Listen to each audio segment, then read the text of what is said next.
إن الحمد لله نحمده ونستعينه ونستغفره ونعوذ بالله من شرور أنفسنا ومن سيئات أعمالنا من يهد الله فلا مضل له ومن يضلل فلا هادي له وأشهد أن لا إله إلا الله وحده لا شريك له وأشهد أن محمدا عبده ورسوله أما بعد فإن خير الحديث كتاب الله وخير الهدي هدي محمد صلى الله عليه وسلم وشر الأمور محدثاتها وكل محدثة بدعة وكل بدعة ضلالة وكل ضلالة في النار.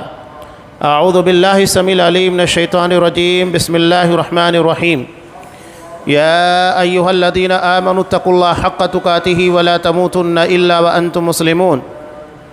يا أيها الناس اتقوا ربكم الذي خلقكم من نفس واحدة وخلق منها زوجها وبث منهما رجالا كثيرا ونساء واتقوا الله الذي تساءلون به والأرحام إن الله كان عليكم رقيبا. يا أيها الذين آمنوا اتقوا الله وقولوا قولا سديدا يصلح لكم أعمالكم ويغفر لكم ذنوبكم ومن يطع الله ورسوله فقد فاز فوزا عظيما. وقال محمد رسول الله والذين معه أشداء على الكفار رحماء بينهم. وعن أبي سعيد الخدري رضي الله تعالى عنه قال قال رسول الله صلى الله عليه وسلم لا تسبوا أصحابي فلو أن أحدكم أنفق مثل أحد ذهبا ما بلغ مد أحدهم ولا نصيفا. رواه مسلم في كتاب فضائل الصحابة.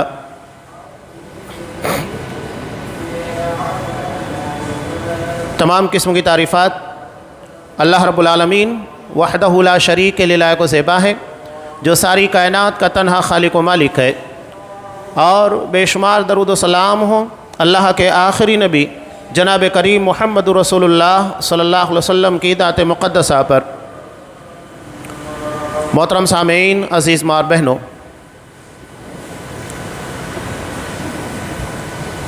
نبی کریم صلی اللہ علیہ وسلم کو جتنے جانثار اور قربانی دینے والے صحابہ ملے، کسی اور کو ایسے اصحاب کرام نہیں مل پائے۔ نبی کریم صلی اللہ علیہ وسلم کی اگر بہترین تربیت اور آپ صلی اللہ علیہ وسلم کی دعوت کا بہترین نتیجہ دیکھنا ہے تو اصحاب کرام کی جماعت ہے۔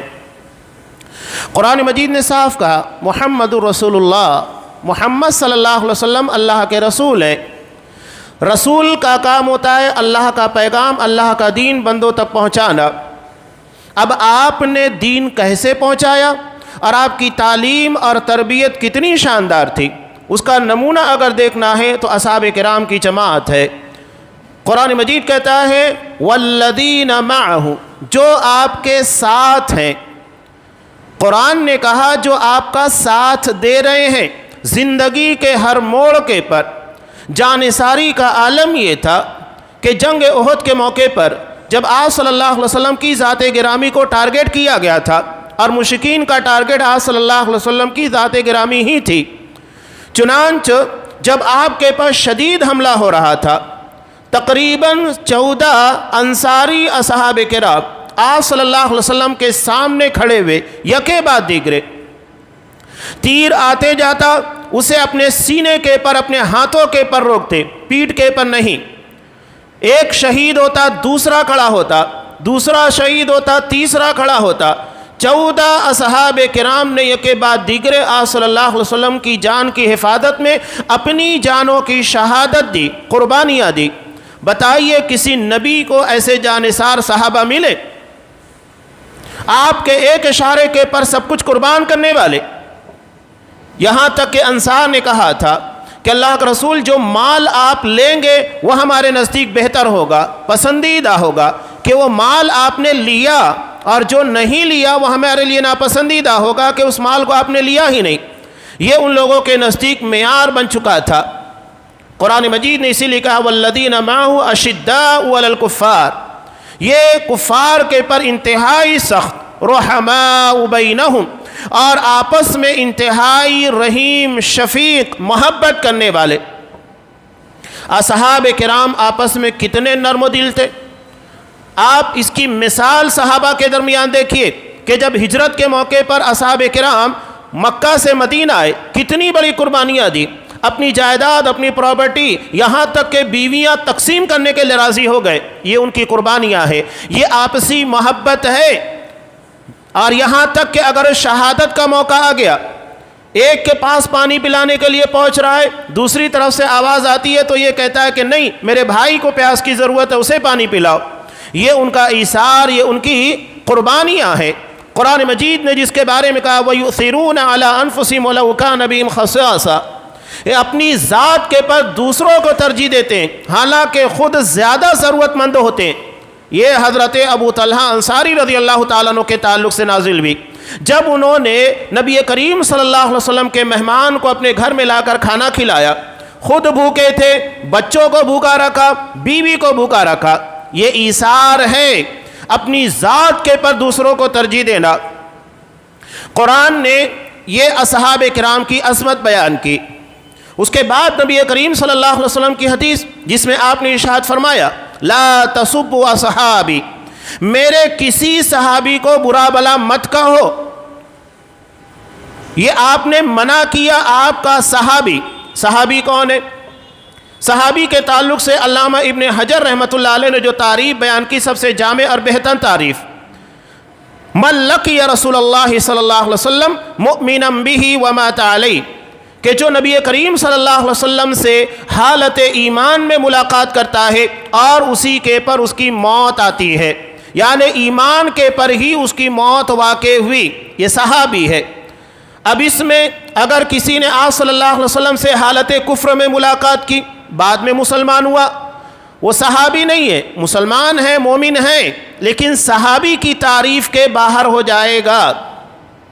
اسی طرح اگر کسی نے حالت ایمان میں آپ صلی اللہ علیہ وسلم سے ملاقات کی لیکن موت کفر کے پر آئی، یعنی وہ مرتد ہو گیا، ایمان چھوڑ دیا، تو ایسی صورت میں وہ بھی صحابی نہیں ہے.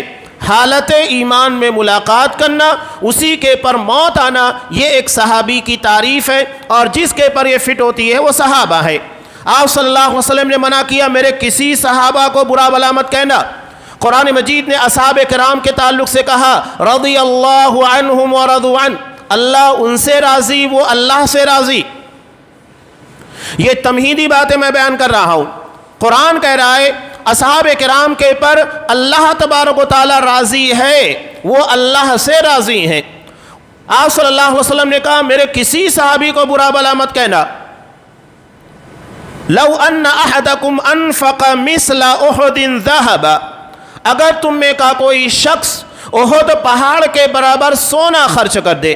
احد پہاڑ کتنا بڑا ہے دیکھ کر حیران ہوگے. کہنے کا مطلب یہ ہے بالفرض اگر ایسا ہو کہ احد پہاڑ سونے میں تبدیل ہو جائے اور اتنا سونا وہ اللہ کی راہ میں خرچ کر دے، ما بلغ مد احدہم ولا نصیفا، وہ میرے کسی صحابہ کے ایک مد یا آدھے مد کی برابری نہیں کر سکتا. ایک مد کس کو کہتے ہیں؟ عام آدمی کی دونوں ہتھیلیاں ملانے کے بعد اس میں جتنا بھی آتا ہے یہ مد ہوتا ہے. اور آدھا مد یعنی اس کے آدھا جو ہوگا تقریباً 700 گرام چیزیں آتی ہے اس میں، یعنی 350 گرام. اگر کسی صحابی نے اتنا مال اللہ کی راہ میں خرچ کیا ہے تو وہ پہاڑ کے برابر سونا خرچ کر کے بھی کوئی شخص ان کی برابری نہیں کر سکتا. یہ اصحاب کرام کی فضیلت ہے. اب یہاں ان تمہیدی باتوں کے بعد جو میں آپ کے سامنے بات رکھنے جا رہا ہوں کہ آج نعوذ باللہ حضرت امیر معاویہ، سب سے پہلے حضرت یزید کو ٹارگٹ کیا جاتا ہے جو حضرت امیر معاویہ رضی اللہ تعالیٰ عنہ کے صاحبزادے ہیں اور خلیفۃ المسلمین رہے. ان کو ٹارگٹ کرنے کے بعد نشانہ حضرت امیر معاویہ رضی اللہ تعالیٰ عنہ کی ذات کو، اور ان کو ٹارگٹ کرنے کے بعد نشانہ حضرت عثمان غنی رضی اللہ تعالیٰ عنہ کو بنایا جاتا ہے. یہ ایک چور دروازہ ہے.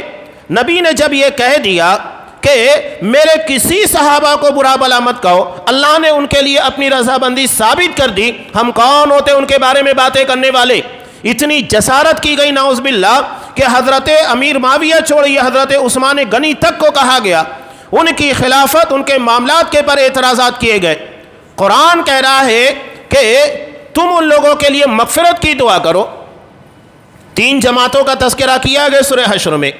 پہلی جماعت وہ ہے جو مہاجرین کی ہے، دوسری جماعت وہ ہے جو انصار کی ہے جنہوں نے مہاجرین کو پناہ دی، اور تیسری جماعت جو ان لوگوں کے بعد قیامت تک آتی رہے گی، والذین جاءوا من بعدہم، جو انصار اور مہاجرین کے بعد قیامت تک کے آنے والے ہیں۔ ان کا کام قرآن مجید نے کیا بیان کیا؟ یہ دعا کرے اپنے سے پہلے کے تمام اہل ایمان کے لیے، ربنا غفر لنا ولاخواننا الذین سبقونا بالایمان، اے اللہ ہمیں بخش دے اور ہمارے ان تمام بھائیوں کو بخش دے جو ہم سے پہلے دنیا سے چلے گئے، ولا تجعل فی قلوبنا غلا للذین آمنوا، اور ہمارے سینوں میں، ہمارے دلوں کے اندر ان گزرے ہوئے ایمان والوں کے تعلق سے کوئی کینہ نہ رکھ، کوئی نفرت کی بات، بغض کی بات ہمارے دل میں نہ رہے۔ ربنا، اس کے بعد قرآن مجید نے بیان کیا کہ ان لوگوں کے لیے مغفرت کی دعا کی جائے، سینوں میں کینہ نہ رہے، نفرت نہ رہے ان لوگوں کے تعلق سے۔ آپ صلی اللہ علیہ وسلم نے عام اہل ایمان کے تعلق سے کیا کہا؟ لا تسبوا الاموات، مرے ہوئے لوگوں کو برا بلا مت کہو، فإنہم قد افضوا الی ما قدموا، اس لیے کہ انہوں نے جو کچھ بھی کیا تھا اس کا صلہ انہیں اللہ کے ہاں مل چکا ہے۔ قرآن صاف طور کے پر بیان کرتا ہے کہ تلک امۃ قد خلت لہا ما کسبت ولکم ما کسبتم ولا تسألون عما كانوا يعملون، یہ ایک جماعت تھی جو چلی گئی، ان لوگوں نے جو کیا وہ ان کے لیے، تم جو کرو گے وہ تمہارے لیے ہے، اور تم سے ان لوگوں کے بارے میں سوال نہیں ہوگا۔ اب یہاں قرآن نے اتنے واضح اصول بیان کیے۔ آپ صلی اللہ علیہ وسلم نے عام اہل ایمان کے تعلق سے کہا کہ اگر اس کا انتقال ہو جائے تو اس کی برائیاں نہیں بیان کی جائے گی، کسی بھی مردہ شخص کے بارے میں آپ صلی اللہ علیہ وسلم نے منع کیا، اس کی برائی نہیں بیان کی جائے گی۔ تو اصحاب کرام ان کی برائی یا ان کی خامیاں کیسے بیان کی جا سکتی ہیں؟ جب عام مردوں کے تعلق سے اس قدر سخت ممانعت ہے تو پھر اصحاب کرام کے تعلق سے زبان دراز کیوں کی جاتی ہے؟ حضرت امیر معاویہ رضی اللہ تعالیٰ عنہ کو ٹارگٹ ان کے بارے میں کہا جاتا ہے کہ یہ اصحاب کرام کے لیے دروازہ ہے، یعنی اگر اس دروازے کو کھولا گیا تو بقیہ تمام صحابہ اس کی زد میں آئیں گے، اس لیے کہ حضرت امیر معاویہ رضی اللہ تعالیٰ عنہ کا سلیکشن کرنے والے، ملک شام کا گورنر بنانے والے حضرت عثمان غنی نہیں بلکہ حضرت عمر فاروق رضی اللہ تعالیٰ عنہ تھے۔ اعتراض ان کے پر جائے گا۔ حضرت عمر فاروق رضی اللہ تعالیٰ عنہ کو اس مقام تک لانے والے حضرت ابو بکر صدیق رضی اللہ تعالیٰ عنہ، اعتراض حضرت ابو بکر صدیق کے پر، اور جب اعتراض حضرت ابو بکر صدیق کے پر ہوگا تو محمد رسول اللہ صلی اللہ علیہ وسلم بھی باقی نہیں بچیں گے۔ یہی دراصل رافضیت ہے کہ آپ صلی اللہ علیہ وسلم کے صحابہ کو ٹارگٹ کر کے پورے اسلام کو بدنام کیا جائے۔ ابھی محرم کا موسم آنے والا ہے، وہی ساری چیزیں ہمارے سامنے آئے گی۔ جن لوگوں نے اپنی قربانیاں اور اپنی شہادتوں کے رنگ سے اسلام کی تاریخ کو منور کیا ہے، انہی کو سب سے زیادہ بدنام کرنے کی کوشش کی جائے گی، اور انہی میں ایک نام ہے حضرت عثمان غنی رضی اللہ تعالیٰ عنہ کا۔ ان کی فضیلت، ان کے کارنامے بیان کر دیں، اتنا وقت نہیں ہے کہ ہم اسے ایک خطبے کے اندر سمیٹ سکے۔ کتنی بڑی بڑی فضیلتیں حاصل ہے حضرت عثمان غنی رضی اللہ تعالیٰ عنہ۔ آپ صلی اللہ علیہ وسلم نے نبی بننے کے بعد سب سے پہلا رشتہ اگر کسی کے ساتھ کیا، حضرت عثمان غنی رضی اللہ تعالیٰ عنہ کے ساتھ۔ اپنی ایک نہیں دو بیٹیاں دی۔ حضرت رقیہ رضی اللہ تعالیٰ عنہ انتقال ہوا جنگ بدر کے موقع کے پر، حضرت عثمان غنی رضی اللہ تعالیٰ عنہ کا نکاح جب اپنی بیٹی حضرت رقیہ سے کیا، مکہ کے حالات بڑے ناگفتہ بھی تھے، ایسے میں حبشہ کی جانب ہجرت کی گئی۔ حضرت عثمان غنی رضی اللہ تعالیٰ عنہ انہیں یہ فضیلت حاصل ہے کہ انہوں نے حبشہ اور مدینہ دونوں جانب ہجرت کی، یعنی دو ہجرت کرنے والے۔ آپ صلی اللہ علیہ وسلم نے اپنی بیٹی اور اپنے داماد حضرت عثمان غنی رضی اللہ تعالیٰ عنہ ان کو جدا کرتے وقت، رخصت کرتے وقت کہا تھا کہ اللہ کی راہ میں حضرت ابراہیم خلیل اللہ کے بعد اگر کوئی جوڑا ہجرت کے لیے نکلا ہے وہ حضرت عثمان غنی اور رقیہ کا ہے۔ یہ فضیلت حضرت عثمان غنی کو ہے۔ اس کے بعد حضرت عثمان غنی رضی اللہ تعالیٰ عنہ جنگ بدر کے موقع پر شریک نہیں تھے، اس لیے کہ آپ صلی اللہ علیہ وسلم کی صاحبزادی حضرت رقیہ بیمار تھیں۔ آپ صلی اللہ علیہ وسلم نے کہا کہ ان کی عیادت کے لیے رک جاؤ، اور جب جنگ بدر میں اللہ نے فتح عطا کی مال غنیمت تقسیم کیا جا رہا تھا مسلم مجاہدین کے درمیان، اصحاب کرام کے درمیان، تب آپ صلی اللہ علیہ وسلم نے ایک حصہ نکالا، الگ رکھ دیا، کہا کہ یہ اس کا حصہ ہے جسے رب العالمین نے جنگ بدر میں شریک نہ ہونے کے باوجود بھی جنگ بدر کے شرکاء میں شمار کیا ہے، حضرت عثمان غنی رضی اللہ تعالیٰ عنہ کا۔ جب آپ صلی اللہ علیہ وسلم واپس آئے، آپ صلی اللہ علیہ وسلم کی صاحبزادی حضرت رقیہ کا انتقال ہو چکا۔ آپ صلی اللہ علیہ وسلم نے اپنی دوسری بیٹی حضرت ام کلثوم عطا کی، اس کا بھی انتقال ہوا، اب تو بیٹی تھی نہیں۔ آپ نے حضرت عثمان غنی رضی اللہ تعالیٰ عنہ کو یہ اعزاز بخشا، کہا کہ اگر میری 40 بیٹیاں ہوتی تو یکے بعد دیگرے میں عثمان کو دیتا جاتا، میں روکتا نہیں۔ یہ حضرت عثمان غنی رضی اللہ تعالیٰ عنہ کی شخصیت ہے، ذات گرامی ہے۔ مالداری، اللہ کی راہ میں خرچ کرنے کا جذبہ کسی کو اگر ملا ہے، اس کی سب سے اعلیٰ ترین مثال حضرت عثمان غنی رضی اللہ تعالیٰ۔ جب آپ مدینہ آئے، مسجد نبی کی تعمیر بھی، دیکھا کہ جمعہ میں مسجد تنگی دامہ کا شکوہ کر رہی ہے، آپ نے کہا کہ کون ہے جو اللہ کی راہ میں مسجد بنانے کے لیے زمین عطا کرے گا، میں اسے جنت کی بشارت دیتا ہوں۔ حضرت عثمان غنی کھڑے ہوئے کہا کہ اللہ کا رسول، کسی سے کچھ لینے کی ضرورت نہیں، میں جتنی زمین لگتی ہے، جتنا پیسہ لگتا ہے، سب دینے کو تیار، سب دیا۔ یہودیوں نے مدینہ کے اندر حالات تنگ کر دیے، یہاں تک کہ مسلمانوں کے لیے روزگار کے مسائل پیدا ہو گئے۔ مسائل کیسے؟ ایک تو مدینہ کے اندر جب اصحاب کرام آئے، یہ اپنی ساری پراپرٹی، سارا کاروبار سب چھوڑ چکے تھے، اور مدینہ آنے کے بعد انصار، ان لوگوں کے تعلقات یہودیوں سے تھے، وہاں آنے کے بعد یہودی سب سے شدید مخالفت میں اتر آئے، مسلمانوں کے لیے ذرائع روزگار کو، ان کی معیشت کو تنگ کرنا شروع کر دیا۔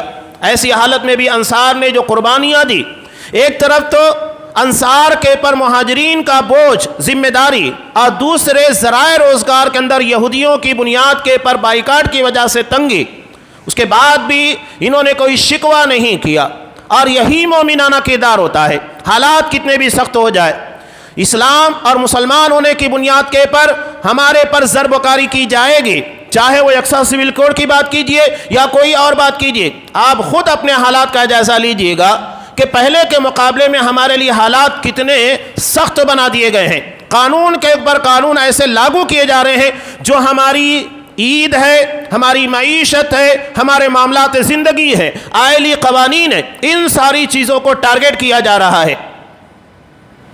یہ حالات مشکل بنائے جائیں گے، لیکن اگر ہمارے نزدیک اصحاب کرام کی قربانیاں، ان لوگوں کی زندگی کے واقعات، ایمان کے پر ثبات قدمی کے واقعات، اس کی روشنی میں چلنے کا جذبہ ہوگا تو انشاءاللہ کبھی ناکام نہیں ہوں گے۔ وہ حالات نہیں ہمارے پر جیسا کہ اصحاب کرام کے پر آئے تھے، کوئی بہت بڑی معیشت والی سٹی نہیں تھی مدینہ، اس کے باوجود بھی حضرت عثمان غنی نے ہر موقع پر خرچ کیا۔ اب یہودیوں نے تنگ کرنا شروع کیا، ایسے حالات میں مسلمانوں کے لیے پانی دوبر ہو چکا تھا، بیر روما جس کا میٹھا پانی تھا، حالات تنگ ہوئے، پانی بیچا جاتا تھا۔ ایک وقت آیا کہ یہودی اپنا آدھا کنواں بیچنے کے لیے تیار۔ آدھا کنویں کا مطلب یہ ہے کہ ایک دن یہودی استعمال کرے گا، دوسرے دن مسلمان یا جو خریدے گا۔ آپ صلی اللہ علیہ وسلم نے اس کے لیے کہا، کون ہے جو اس آدھے کنویں کو خرید کر مسلمانوں کے لیے وقف کرے گا؟ میں اس کے لیے حوض کوثر کی بشارت دیتا ہوں۔ حضرت عثمان غنی رضی اللہ تعالیٰ عنہ کھڑے ہوئے اور آدھا خرید لیا، کہا کہ یہ صرف مسلمان نہیں بلکہ تمام لوگوں کے لیے وقف ہوگا، مسلمان غیر مسلم ہر کوئی اس سے فائدہ اٹھائے گا۔ بعد میں ایسا معاملہ پیش آیا کہ اس کنویں کو جو آدھی ملکیت میں بچا ہوا تھا، یہودی اسے بیچنے کے لیے تیار۔ حضرت عثمان غنی نے آدھی رقم دے کر پورا کنواں خرید لیا، مسلمانوں کے لیے وقف کر دیا۔ حضرت عثمان غنی رضی اللہ تعالیٰ عنہ کی زندگی کا یادگار واقعہ جنگ تبوک، امام ترمذی نے پوری تفصیل کے ساتھ ساری چیزوں کو بیان کیا۔ جنگ تبوک یہ مسلمانوں کے لیے عظمت اور بقا کی جنگ تھی، اور حالات بڑے تنگ تھے۔ ہمارے ہاں لوگ رونا روتے ہیں نا معیشت ان ساری چیزوں کا، انصار کے پر، اصحاب کرام کے پر کتنی بڑی مصیبت تھی۔ ایک طرف ان لوگوں کی معیشت جس چیز کے پر ٹکی ہوئی تھی، کھجور کی باغیں تھی، کھجوریں پک چکی تھی، توڑنے کا وقت بالکل قریب تھا، اور پورا انحصار ان کی معیشت اور تجارت کا اسی کے پر تھا۔ سفر لمبا تھا، تبوک کا انتہائی طویل سفر اور شدید گرمی کا موسم، اور اتنے لمبے سفر کے لیے افراد زیادہ لگ رہے تھے۔ وقت کی سپر پاور روم، اس سے لڑنا تھا، یعنی افراد کی بھی ضرورت، راشن کی بھی ضرورت، اور اس کے لیے بہت سارے ساز و سامان کی ضرورت، اور دوسری چیز یہ کہ اپنی معیشت کی قربانی دے کر، اپنی تجارت کی قربانی دے کر وہاں جانا ہے۔ یہ بہت بڑا امتحان تھا، اور اصحاب کرام نے اس امتحان کے اندر اپنے آپ کو کامیاب کیا، چھوڑ دیا اپنی معیشت اور تجارت کو، پکی ہوئی کھجوروں کو چھوڑ دیا، نکل گئے اللہ کی راہ میں۔ اور اتنا بڑا سفر آنے جانے کے لیے کتنا مشکل تھا۔ یہی اصل امتحان مسلمانوں کا ہے۔ ہر واقعے کے اندر مسلمانوں کے لیے بڑے بڑے اسباق ہیں۔ اگر ہم غور کریں، ہم بھی دیکھیں ہمارے پر معیشت، تجارت اور کاروباری اعتبار سے حالات مشکل ہوتے ہیں، تو ہم ایسے حالات میں کتنا اپنے آپ کو سنبھال پاتے، کتنا اسلام اور مسلمانوں کی مدد کرتے ہیں۔ اللہ کا قانون ہے، یاد رکھیے گا، اللہ نے صاف کہا ان تنصروا اللہ ینصرکم، اگر تم اللہ کی مدد کرو گے، یعنی اس کے دین کی، اور اسے مضبوطی، استحکام عطا کرو گے، تب اللہ تمہاری مدد کرے گا۔ ہم یہ چاہتے ہیں کہ اللہ کی مدد، اللہ کی نصرت آئے، لیکن ہم ان راستوں کے پر چلنے کو تیار نہیں جس کی بنیاد کے پر اللہ ہماری مدد کرے۔ تو کہاں سے مدد آئے گی؟ حالات کا رونا رونے سے یا شکوے اور شکایات کی بنیاد کے پر ہمارے مسائل حل ہونے والے نہیں ہیں۔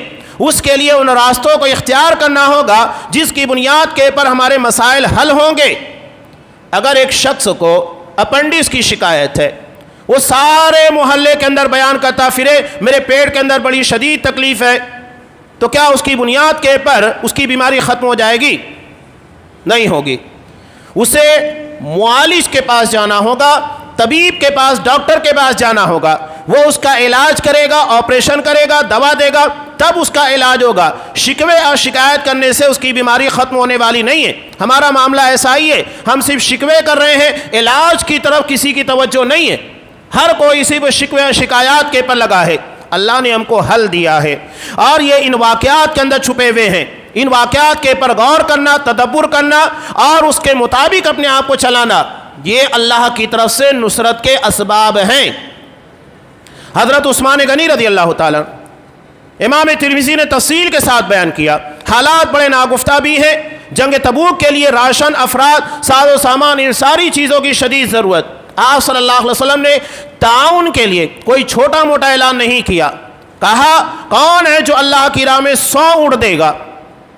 ایک اونٹ کی قیمت اگر آپ 50,000 روپے لگاتے ہیں، 100 اونٹ کی قیمت کتنی ہوتی ہے؟ 100 اونٹ آپ نے ڈائریکٹ مانگا، لاکھوں روپے بیک وقت طلب کیے گئے۔ اور مدینہ آج کی طرح میں کہہ رہا ہوں نا، بہت بڑا شہر نہیں تھا، نہ وہاں پر فیکٹریاں تھیں، اور نہ تجارت اور معیشت کے ذرائع بہت زیادہ تھے۔ ایسے ناگفتہ بھی حالات میں آپ نے 100 اونٹ مانگے۔ کہا کہ کون ہے جو اللہ کی راہ میں 100 اونٹ دے گا اور میں اسے جنتی ہونے کی بشارت دیتا ہوں۔ حضرت عثمان غنی رضی اللہ تعالیٰ نے کھڑے ہوئے کہا کہ اللہ کا رسول 100 اونٹ میں دیتا ہوں، مجھے جنتی ہونے کی بشارت دیجئے۔ ان کے نزدیک جنت کی اہمیت تھی، دنیا کی نہیں۔ اگر دنیا کی اہمیت ہوتی تو ایک اونٹ دینا بھی بڑا مشکل ہوتا، اور جنت کی اہمیت اور قدر و قیمت جس کو معلوم ہو جاتی ہے نا، اس کے نزدیک 100 اونٹ 1000 اونٹ بے معنی ہے۔ ہمارے نزدیک دنیا کی اہمیت ہے، اس لیے آپ دیکھیے کہ اللہ کی راہ میں نکالتے وقت تو کیا نکلتا ہے۔ اب اللہ کی راہ میں نکالنے کا مطلب یہ نہیں کہ آپ صرف مسجد مدرسے کو دیں۔ ہمارے اپنے قریبی رشتہ داروں کے اندر ضرورت مند ہوتے ہیں، کسی کی ضرورت ایسی ہوتی ہے جو مستقل ہوتی ہے، آپ مہینہ 2 مہینہ آپ اس کی مدد کرتے رہیے، یا آپ اسے معیشت اور تجارتی اعتبار سے مستحکم کر دیجئے گا۔ ضرورت پڑتی ہے تو کیا ہم وہاں پر اپنا تعاون پیش کرتے ہیں؟ اپنی ذات کے پر دوسروں کو ترجیح دیتے ہیں؟ یہ سارے امتحان اور محاسبے کے وقت ہیں، مواقع ہیں جہاں پر ہمیں اپنا امتحان، اپنا محاسبہ کرنا چاہیے۔ حضرت عثمان غنی 100 اونٹ دیتے ہیں۔ پھر آپ صلی اللہ علیہ وسلم نے اعلان کیا 100 اونٹ کا، پھر کڑے ہوئے 7 مرتبہ آپ صلی اللہ علیہ وسلم نے اعلان کیا، 700 اونٹ انہوں نے دیے بیک وقت اللہ کی راہ میں۔ یہ اعزاز صرف حضرت عثمان غنی رضی اللہ تعالیٰ عنہ کو حاصل کہ اللہ کی راہ میں بیک وقت 7 مرتبہ جنتی ہونے کی بشارت، وہ بھی منبر رسول مسجد نبی سے انہیں عطا کی گئی۔ یہ اعزاز کسی اور کو نہیں ملا۔ یہ باتیں جو بیان کر رہا ہوں، آخر میں کچھ باتیں جب آئے گی تو بات سمجھ میں آئے گی۔ اس کے بعد 100 اونٹ دیے۔ اتنا ہی نہیں بلکہ آپ صلی اللہ علیہ وسلم مسجد نبی کے اندر بیٹھے تھے، اپنے جبے کی آستین میں 1000 دینار سونے کی اشرفیہ لا کر نبی کی خدمت میں بکھیر دیا۔ آپ صلی اللہ علیہ وسلم انہیں الٹتے پلٹتے جاتے، کہا عثمان قط بس کرو، کتنا تم اللہ کی راہ میں دو گے؟ اشہد لک بالجنہ، میں تمہیں جنتی ہونے کی بشارت دیتا ہوں۔ آج کے بعد عثمان کچھ بھی کام کرے، کوئی بھی کیسا بھی عمل کرے، اللہ انہیں جنت میں یقیناً داخل کرے گا، ان کا کوئی مواخذہ ہونے والا نہیں۔ یہ نبی کی بشارت ہے، یعنی انہیں آزادی دے دی گئی، یہ انہیں بشارت دے دی گئی، آج کے بعد تمہارے کسی معاملے کے پر اللہ کوئی گرفت نہیں کرے گا، تم جنتی ہو۔ یہ حضرت عثمان غنی رضی اللہ تعالیٰ، اللہ نے اعزاز عطا کیا، مقام خلافت، منصب خلافت کے پر فائز ہوئے۔ حضرت ابو بکر صدیق، عمر فاروق کے بعد آپ صلی اللہ علیہ وسلم نے انہیں پہلے بشارت دی تھی، جیسا کہ بخاری کی روایت میں ہے کہ جب آپ صلی اللہ علیہ وسلم احد پہاڑ کے پر آئے تو احد پہاڑ کے اندر جنبش پیدا ہوئی، وائبریشن۔ تب آپ صلی اللہ علیہ وسلم نے کہا کہ احد تھم جا، کیا تو نہیں جانتا تیرے پر ایک نبی، ایک صدیق اور 2 شہید ہیں؟ آپ صلی اللہ علیہ وسلم نبی ہیں، حضرت ابو بکر صدیق ہیں، اور حضرت عمر فاروق، حضرت عثمان غنی رضی اللہ تعالیٰ عنہ شہید ہیں۔ یہ چاروں کے چاروں وہاں موجود تھے، اور آپ صلی اللہ علیہ وسلم کی بشارت کے عین مطابق حضرت عمر فاروق رضی اللہ تعالیٰ عنہ کو شہید کیا گیا، اور اس کے بعد حضرت عثمان غنی رضی اللہ تعالیٰ عنہ کو بھی مظلومانہ شہید کیا گیا۔ بلکہ تاریخ کی سب سے مظلومانہ شہادت حضرت عثمان غنی رضی اللہ تعالیٰ عنہ کی ہے، جنہیں 40 دن تک ان کے اپنے گھر میں نظر بند کر کے رکھا گیا، نہ کھانا پہنچنے دیا جاتا، نہ پانی پہنچنے دیا جاتا تھا۔ یہ حالات تھے۔ آپ صلی اللہ علیہ وسلم نے کہا تھا کہ عثمان، اللہ تمہیں ایک قمیص پہنائے گا، لوگ اس قمیص کو اتارنے کی کوشش کریں گے، اتارنا نہیں، یعنی خلافت کی ذمہ داری تمہیں عطا کی جائے گی، لوگ آپ کو منصب خلافت سے معزول کرنے کی کوشش کریں گے، لیکن تم اس خلافت کی ذمہ داری کو مت ترک کرنا۔ انہوں نے بار بار لوگوں کے مطالبے کے پر کہا تھا کہ اللہ کے رسول نے مجھ کو منع کیا ہے، لہذا میں یہ ذمہ داری سے سبکدوش نہیں ہو سکتا۔ نہیں ہوئے، الزامات لگائے گئے۔ یہ بڑا المیہ رہتا ہے، الزامات بڑی خطرناک چیز ہے، اس سے بچا کون ہے؟ نہ حضرت عیسیٰ علیہ السلام، نہ حضرت مریم، وہ بچی ہیں، ان کے پر الزامات لگائے گئے۔ یہ ہمیشہ کا ترا رہا ہے منافقین اور حاسدین کی طرف سے، الزامات لگا دو، تحقیق کون کرتا ہے؟ بس الزامات لگائے گئے۔ حضرت عثمان غنی یہ اپنے قریبی رشتہ داروں کو موقع دے رہے ہیں، بڑی بڑی پوسٹ اپنے خاندان والوں کو دے رہے ہیں، الزامات لگا دیے گئے۔ حضرت امیر معاویہ رضی اللہ تعالیٰ عنہ کو ملک شام کا گورنر بنا دیا۔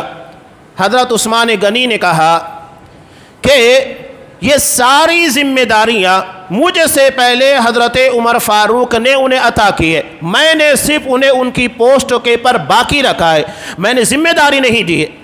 اگر تمہیں اعتراض تھا تو حضرت عمر فاروق کے پر اعتراض کیوں نہیں کیا؟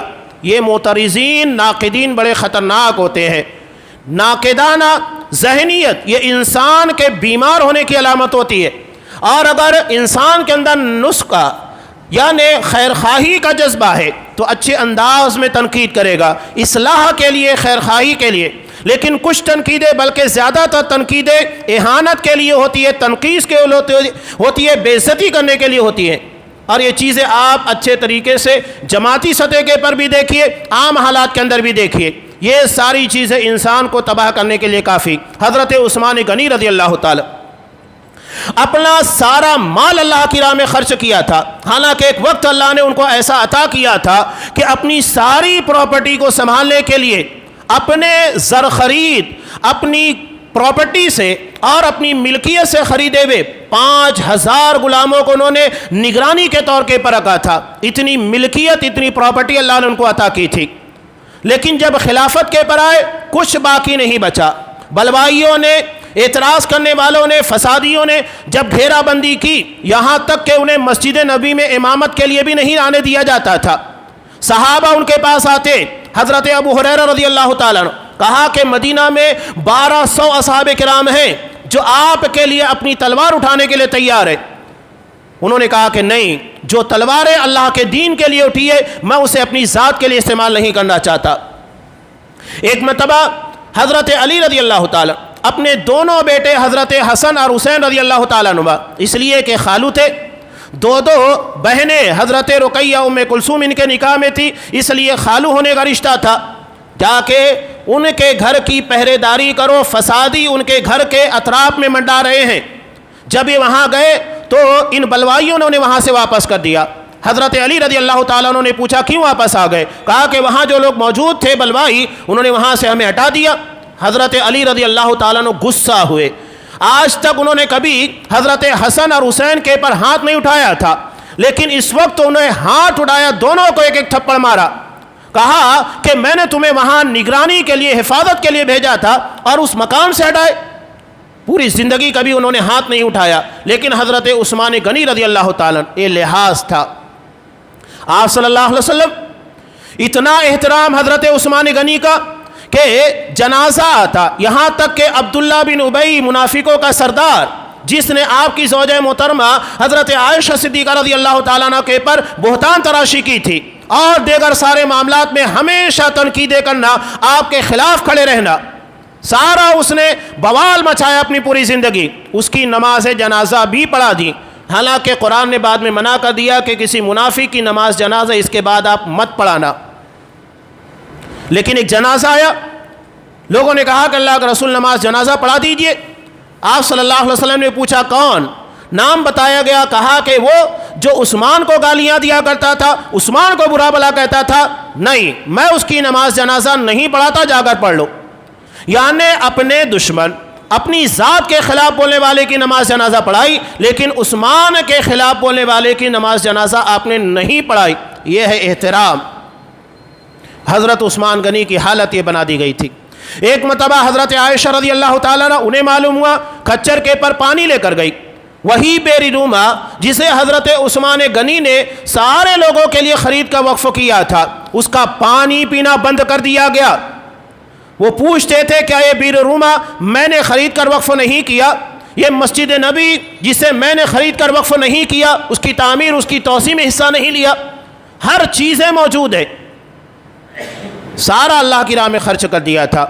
ایک وقت تھا کہ 5000 غلام ان کی جائیداد کی نگرانی کرتے تھے، لیکن خلافت کی ذمہ داری اٹھانے کے بعد نتیجہ کیا ہوا؟ صرف ایک اونٹ باقی بچا تھا اور ایک گھر تھا، سب اللہ کی راہ میں خرچ کر دیا، کچھ بھی باقی نہیں رکھا۔ کہا کہ اس اونٹ کو بھی میں نے حج بیت اللہ کے لیے رکھا ہے تاکہ اس کے پر جا کر میں حج ادا کر سکوں، ورنہ میرے پاس کچھ نہیں ہے، میں سارا تم لوگوں کے لیے خرچ کر چکا ہوں۔ اس کے بعد بھی ان بلوائیوں نے انہیں نہیں چھوڑا۔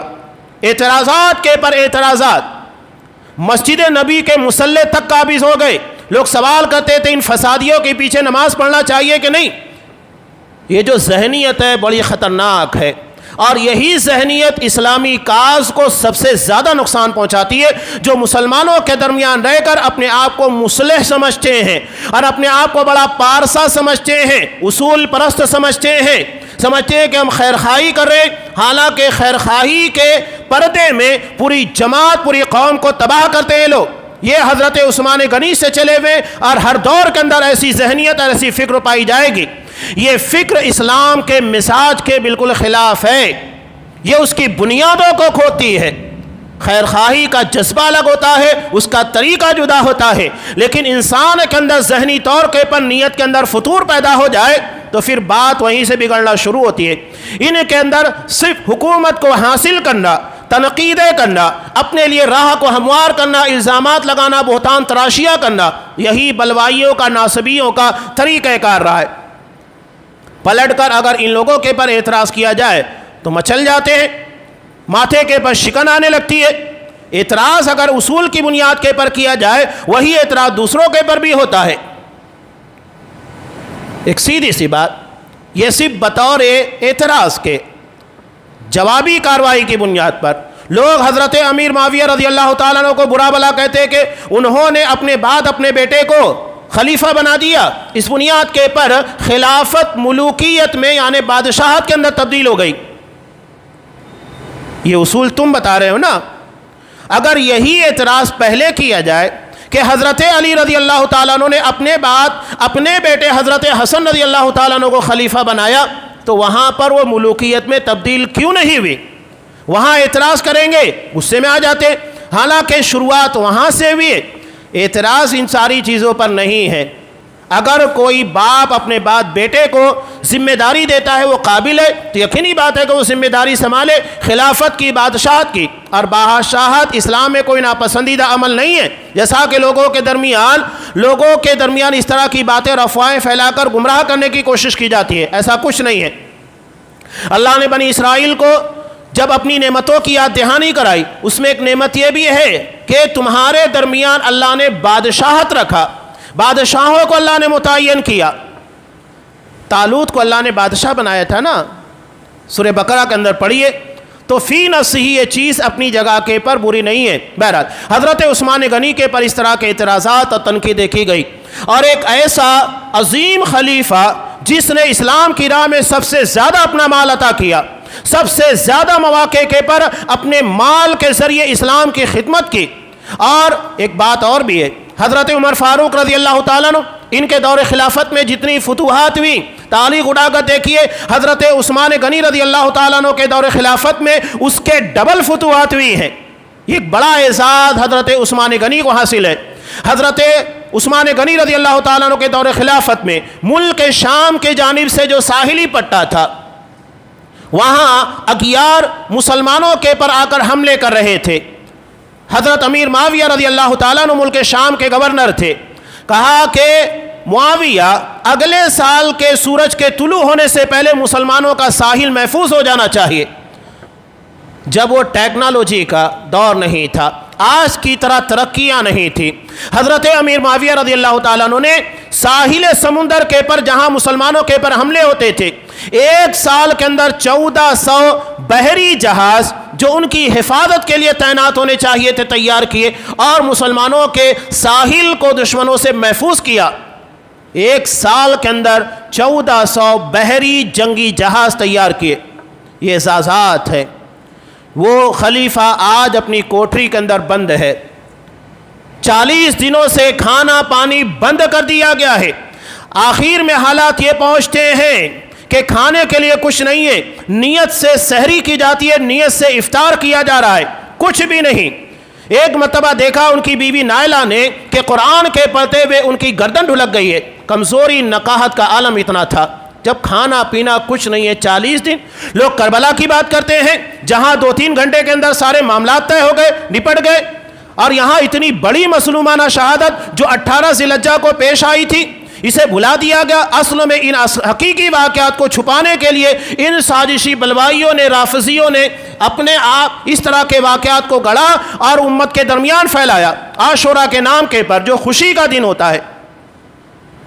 یہ حالات حضرت عثمان غنی آگے بڑھی نائلہ، دیکھنے کے بعد پتہ لگا کہ نہیں ابھی سانسیں جاری ہیں۔ کہا میں نے نبی کریم صلی اللہ علیہ وسلم کو دیکھا، آپ ابو بکر عمر کے ساتھ آئے اور میری حالت کو دریافت کیا، تو میں نے اپنی حالت بیان کر دی۔ کہا کہ روزے سے ہوں۔ آپ صلی اللہ علیہ وسلم نے کہا عثمان غم نہ کرو، افطار ہمارے ساتھ کرنا۔ کہنے لگے لگتا ہے کہ مشکلات کے، پریشانیوں کے، دکھ کے دن ختم ہونے والے ہیں، نبی نے افطار کی دعوت دی ہے، اس کا مطلب یہ ہے کہ زندگی کے آخری وقتوں میں چل رہا ہوں۔ قرآن مجید کو اٹھا کر تلاوت شروع کی، سورہ بقرہ پہلے پارے کے اخیر میں پہنچے، بلوائی دروازہ کود کر اندر گئے، قرآن کی تلاوت کر رہے ہیں، سیدھا گردن کو اٹھایا، سر کو قلم کیا، اور اتنا ہی نہیں بلکہ ان کی لاش کے پر اتنا کودے پھاندے کہ ہڈیاں چکنا چور ہو گئی۔ یہ حالت تھی حضرت عثمان غنی رضی اللہ تعالیٰ عنہ کی۔ مظلومانہ شہادت، 40 دن تک بھوکے پیاسے رکھ کر مارا گیا۔ لوگ واقعہ کربلا کو بیان کرتے ہیں، کبھی شہادت عثمان کو بیان کیا، اللہ نے کتنا کام لیا ان کا دین سے اسے بیان کیا، لوگ اسے نہیں۔ جہاں دیکھو حضرت علی، یہ برائی مقصود نہیں ہے، حضرت علی رضی اللہ تعالیٰ عنہ کا مقام، ان کی فضیلت اپنی جگہ پر مسلم ہے، لیکن ٹکراؤ نہیں کرنا چاہیے کہ حضرت علی کے مقام کو اس طرح بیان کیا جائے کہ حضرت عثمان غنی کی شہادت، ان کے کارنامے کو چھپایا جائے۔ یہی وجہ ہے آپ نے منع کیا تھا نا کہ کوئی مجھے یونس ابن متیٰ سے بہتر نہ کہے، اس لیے کہ وہ اللہ کے حکم کا انتظار کیے بغیر بستی کو چھوڑ دیا تھا اور مچھلی کے پیٹ میں چلے گئے تھے۔ وہاں حضرت یونس کی تنقیص مقصود ہے، تو کسی کی عزت یا کسی کی فضیلت اس بنیاد کے پر بیان کرنا کہ کسی اور کو ذلیل کرنا مقصود ہو، یہ جائز نہیں ہے۔ ہمارے یہاں پر بعض لوگ یہی کام کرتے ہیں، کسی کی فضیلت اور منقبت اس لیے بیان کرتے ہیں تاکہ کسی دوسرے کو بے عزت کیا جا سکے، اس کی اہانت کی جا سکے۔ یہ ہمارے چلتا ہے، یعنی حب معاویہ نہیں، حب علی نہیں، بغض معاویہ مقصود ہوتا ہے، یعنی حضرت علی کی منقبت کو بیان کر کے حضرت امیر معاویہ کی شان کو گھٹانا مقصود ہوتا ہے۔ یہ ہمارے ہاں پر چلتا ہے۔ وہ عثمان، لاش اسی طرح پڑی رہی، اصحاب کرام بعد میں گئے، اٹھا کر ان کو دفن کیا گیا۔ ان کی لاش بے گار و کفن پڑی تھی، جن کا لحاظ آپ صلی اللہ علیہ وسلم اتنا کرتے تھے کہ ایک مرتبہ آپ لیٹے ہوئے تھے، آپ کی ران سے کپڑا ہٹا تھا، ابو بکر صدیق آئے، اجازت دی، اسی حالت میں تھے، عمر آئے، اجازت دی، اسی حالت میں تھے، اور عثمان غنی رضی اللہ تعالیٰ عنہ آئے، اجازت طلب کی، فوری طور کے پر آپ صلی اللہ علیہ وسلم سیدھے ہو کر بیٹھ گئے، ران کے پر کپڑا ڈال دیا، کہا کہ میں اس کی عزت اور اس کا پاس و لحاظ کیوں نہ کروں جس کی شرم و حیا کا لحاظ آسمان کے فرشتے کرتے ہیں۔